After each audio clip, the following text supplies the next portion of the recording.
ടൊവിനോ തോമസിൻ്റെ fantasy action adventure വിഭാഗത്തിൽപ്പെടുന്ന അജയൻ്റെ രണ്ടാം മോഷണം അഥവാ ARM എന്ന സിനിമ ഇന്ന് തിയേറ്ററുകളിലേക്ക് എത്തുകയാണ്. ഇന്നത്തെ മോർണിംഗ് ഷോസിലൊന്നും 3Dയിലായിരിക്കില്ല സിനിമ പ്രദർശിപ്പിക്കുന്നത്. കാരണം 3D കണ്ടന്റ് എത്താൻ വൈകിയത് കാരണമാണ് ഇങ്ങനെ സംഭവിച്ചത്. ARM എന്ന സിനിമയിലെ ശബ്ദ സാന്നിധ്യമായിട്ട് ലാലേട്ടനും വിക്രമും എത്തുന്നുണ്ട്. സിനിമയുടെ മലയാളം വെർഷനിലെ കോസ്മിക് ക്രിയേറ്റർ അഥവാ പ്രപഞ്ച സൃഷ്ടാവിന് ശബ്ദമായിട്ട് എത്തുന്നത് ലാലേട്ടനാണ്. തമിഴ് വെർഷനിലാവട്ടെ വിക്രമുമാണ് വോയിസ് ഓവർ കൊടുക്കുന്നത്. 96 സിനിമയുടെ പാർട്ട് 2 വരുന്നു. സിനിമയുടെ സ്ക്രിപ്റ്റ് വർക്ക് 90% കംപ്ലീറ്റ് ആയെന്നാണ് അറിയാൻ സാധിക്കുന്നത്. വിജയ് സേതുപതിയുടെ ഭാര്യയോട് ഈ ഒരു കഥ നാരേറ്റ് ചെയ്തിട്ടുണ്ടെന്നും അതുപോലെ അവർക്കും ഭയങ്കരമായിട്ട് ഈ ഒരു സിനിമയുടെ കഥ ഇഷ്ടമായെന്നൊക്കെ സിനിമയുടെ ഡയറക്ടർ ഇപ്പോൾ ഒരു ഇൻ്റർവ്യൂവിൽ പറഞ്ഞിരിക്കുകയാണ്. എന്തായാലും ഈ ഒരു സിനിമ ഉടനെ സംഭവിക്കുമെന്ന് തന്നെയാണ് പ്രതീക്ഷിക്കുന്നത്.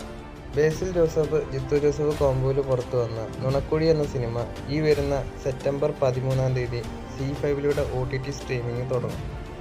ചിയാൻ വിക്രമിൻ്റെ വീരധീര സൂരൻ എന്ന സിനിമയുടെ ഓവർസീസ് റൈറ്റ്സ് ഫാർസ് ഫിലിംസാണ് സ്വന്തമാക്കിയിരിക്കുന്നത്. ARMനോടൊപ്പം ആസിഫ് അലിയുടെ കിഷ്കിന്ദ കാണ്ഡം എന്ന സിനിമയും ഇന്ന് തിയേറ്ററുകളിലേക്ക് റിലീസിനെത്തുകയാണ്.